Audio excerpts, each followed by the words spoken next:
Break के बाद एक बार फिर से आप सभी का स्वागत है गुड लक टिप्स में। दोस्तों, ब्रेक से पहले हमने 6 राशियों की बात की थी। चलिए अब आगे बढ़ते हैं और जान लेते हैं तुला वृश्चिक और धनु राशि के बारे में। तुला राशि वाले जो हमारे दर्शक हैं, आज किसी नई बात, नई योजना या नए काम के लिए आज का दिन बहुत अच्छा है। कुछ नया करें तो आज आपके लिए अच्छा रहेगा। किसी भी बात को लेकर अड़ियल सोच मत रखिएगा, व्यवहार मत रखिएगा। आज के दिन की सफलता के लिए पक्षियों के लिए पीने के पानी की व्यवस्था अवश्य कीजिएगा। अगली जो राशि वो है वृश्चिक राशि।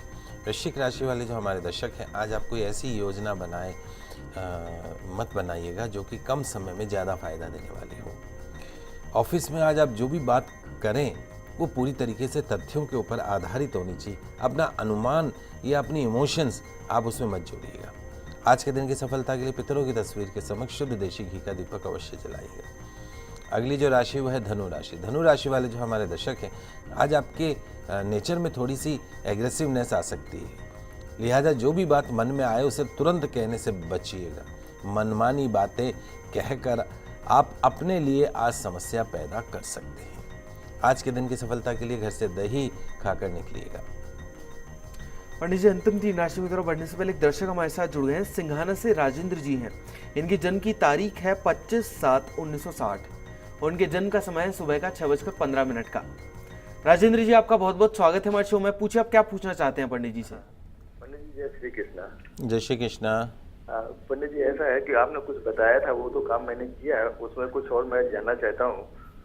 और उसके बाद मेरे बच्चे की बच्ची है, उसके बारे में जानना चाहूँगा मैं। बताएं। ये एक तो आपने बताया था कि दुकान के अंदर जो मेरे गटर था तो उसमें नमक रखना और गौमूत्र का या गंगा जल का छिड़काव करना जी। तो वो नमक कहाँ पे डालूं मैं? चारों कोनों में? नहीं, चारों कोनों में तो मैं रखता हूँ, उसके बाद हर हफ्ते बदलना है उसको। वो कहीं पे भी आप डस्टबिन में डाल दीजिए, बाहर फेंक दीजिए, उसका कोई वो नहीं है। अच्छा अच्छा। और एक ये तेल के दीपक जलाने की, सरसों का तेल का दीपक कहाँ जलाऊं मैं? आप शॉप में जला सकते हैं, अपने पूजा के स्थान पे, घर पे जला सकते हैं।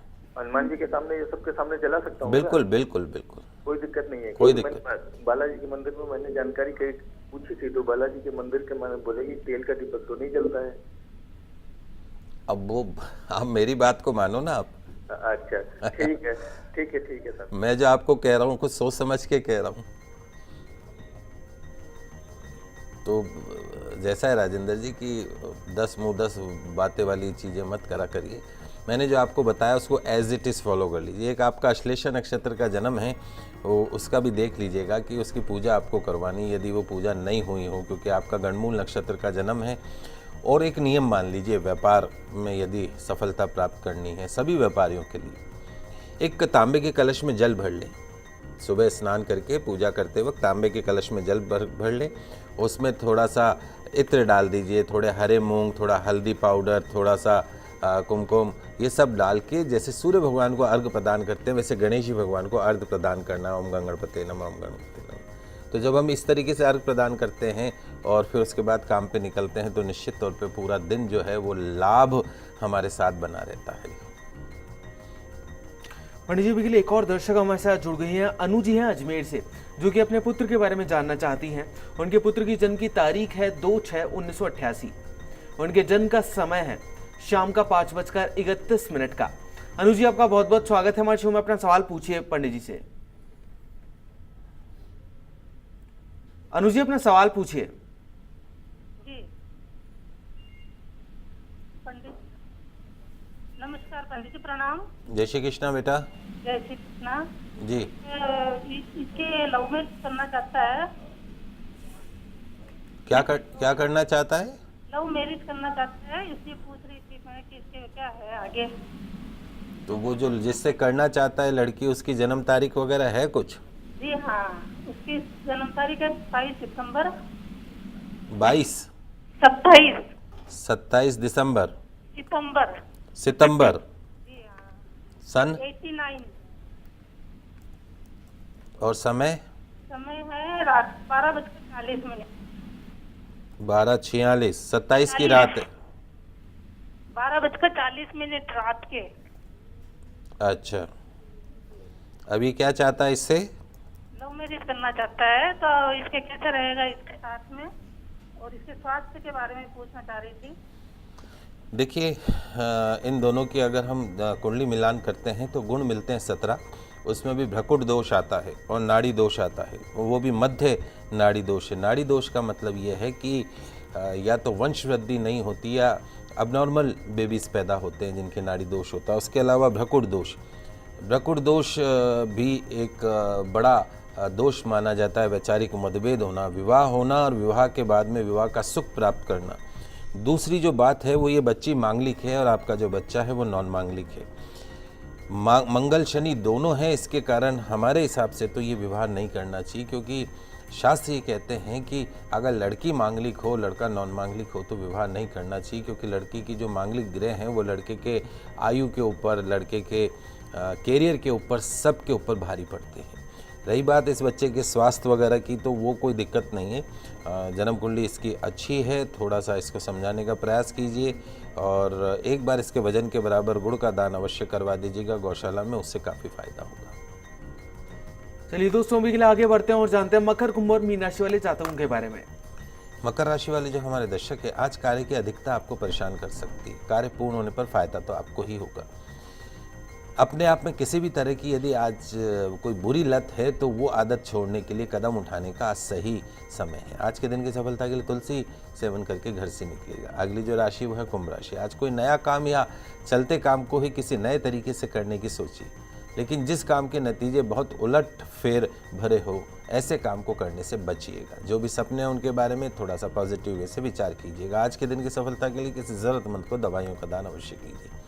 अंतिम जो राशि वह है मीन राशि। आज आप फालतू बातों को छोड़कर अपने काम पे कंसंट्रेट करें। पैसों के मामलों में दूसरे लोग आपको जितनी सलाह दें आप वही करें जो आपका मन कहता हो। आज के दिन की सफलता के लिए केसर का तिलक लगाकर घर से निकलेगा। चलिए दोस्तों, अभी के लिए आगे बढ़ते हैं और पंडित जी से जान लेते हैं कि आज का गुड लक टिप क्या कहता है आप सभी के लिए। दोस्तों, आज मैं एक छोटी सी कहानी सुनाता हूँ फटाफट आपको, चींटी और कछुए की। एक समय की बात है, एक चींटी हर समय, चींटियाँ वैसे भी देखो वो हर समय काम करती रहती, चलती रहेगी, काम करती रहती। कभी अपने बिल की व्यवस्था करती तो कभी राशन पानी की व्यवस्था करती। उसे काम करते देख उसके पास में रहता था एक कछुआ। वो बिल्कुल अकर्मण्य था, काम करता ही नहीं था, देखता रहता। एक दिन चींटी अपने परिवार के लिए खाना लेने बाहर गई हुई थी। लौटकर आई तो देखा कि वो जो कछुआ है वो उसके बिल के ऊपर पत्थर बन के बैठ गया। चींटी ने उसके खोल पर दस्तक दी तो उसने अपना मुंह बाहर निकाला और चिरकड़ बोला कि क्या है, क्यों डिस्टर्ब कर रही है मेरे को। चींटी बोली कि यहाँ मेरा घर है और यहाँ से हट जाओ। कछुए ने कहा कि देखती नहीं कि मैं आराम कर रहा हूँ, मुझे यहाँ से कोई नहीं हटा सकता, जाओ मेरी तरह, जाकर तुम भी आराम करो। चींटी ने कहा कि क्या तुम्हें अपने इस आलस्य में सुख मिलता है? तो कछुए ने कहा कि मैं क्या, जो भी मेरी तरीके से अपने हाथ पांव सभी कामों से खींचकर अपने आप में लीन हो जाता है, सोता है, वही सुखी इंसान है। बेवकूफ़ है वो लोग जो सुबह 6 बजे उठ के काम पे निकल जाते। ये कहकर वो जो कछुआ है फिर अपने खोल के भीतर समा गया। लेकिन चींटी तो मेहनती थी, उसने कछुए के पास से बिल बनाया और ज़मीन के भीतर भीतर अपने बिल में चली गई और सब चींटियाँ संगठित होकर कछुए के नीचे पहुँच गई और उसे काटने लगी नीचे से। आखिरकार चींटियों के प्रहार से बचने के लिए कछुए को वो अपना आलस्य त्याग कर वहाँ से हटना पड़ा।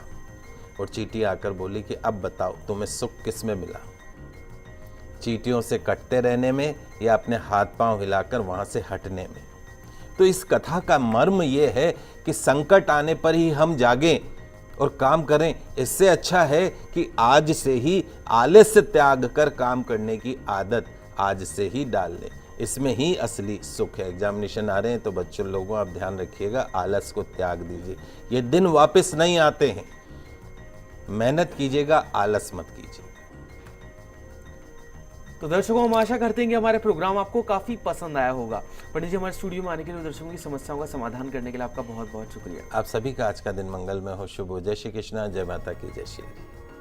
तो अगर आप भी अपनी किसी भी समस्या का समाधान चाहते हैं पंडित जी से, तो आप भी हमें कॉल कर सकते हैं, आप हमें ईमेल भी कर सकते हैं। हमारा ईमेल आईडी है goodlucktips@firstindianews.com। दोस्तों, कल फिर मिलेंगे, तब तक के लिए खुश रहिए, अपना ख्याल रखिए, नमस्कार।